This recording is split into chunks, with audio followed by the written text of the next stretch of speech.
few comments today. I kind of bounce around, so I apologize for that. But first, I wanted to revisit the history of Earth Day. Maybe you were never aware, maybe it's just a refresher. It's really quite fascinating. So as mentioned, the first Earth Day was April 22nd, 1970, and is widely recognized as the start of the modern environmental movement. It was the idea of junior senator from Wisconsin, Gaylord Nelson, who had been deeply concerned with the degradation of the environment. At that time, industry was unregulated.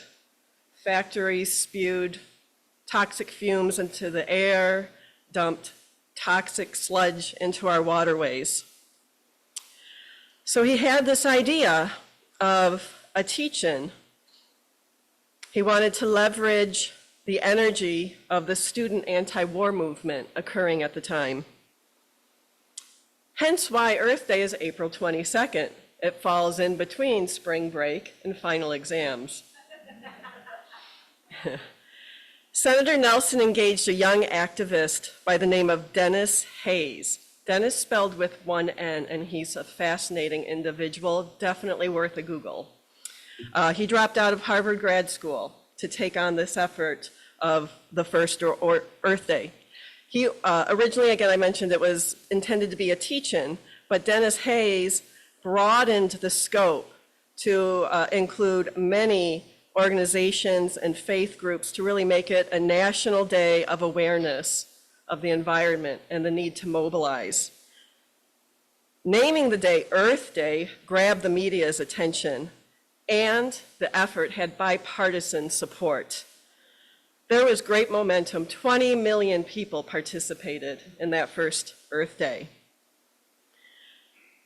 The momentum continued because later that year, the United States Environmental Protection Agency established.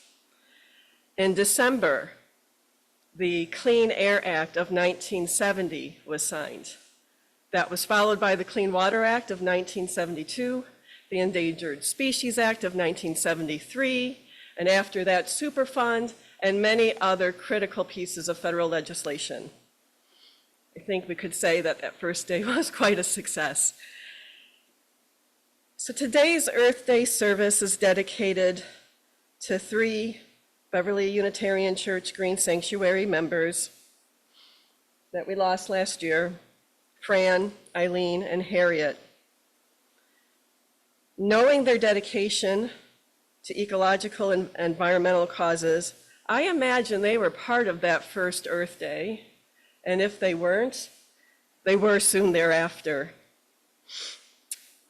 In their memory, I invite you to take a native perennial, or 2 or 3, to plant in your garden.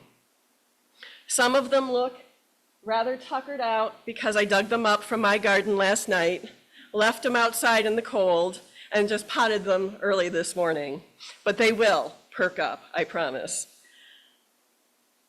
All of these native perennials came from my favorite nursery, Prairie Moon Nursery. And I don't intend that as an ad, but just for information, because it's a wonderful, wonderful resource for native perennials. And as I was thumbing through the catalog again, a favorite pastime of mine, they had a statement in there that I would like to share. So today, only approximately 1% of the vast North American prairie remains, with the rest plowed under or paved over. As such, it's so important for us to plant natives.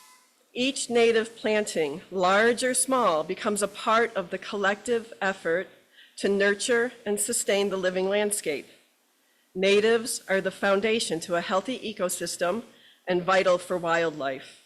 Every plant provides needed food and habitat for diminishing pollinators and birds, and also are instrumental for cleaning the air, filtering water, and building soil.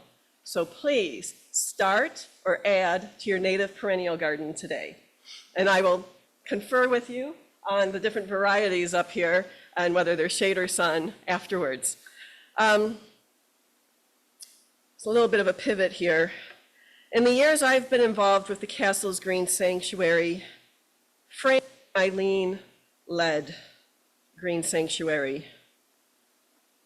Dedicated, devoted, determined, learned, often ferocious in their passion to build awareness, education, to turn the dial on the environmental causes that they believed in. They were immensely strong and inspirational individuals. Green Sanctuary has lost its way with the loss of Eileen and Fran, but we'll find it. We will find it. There's so much left to do. And we're going to start by planting a tree in a little while. Thank you.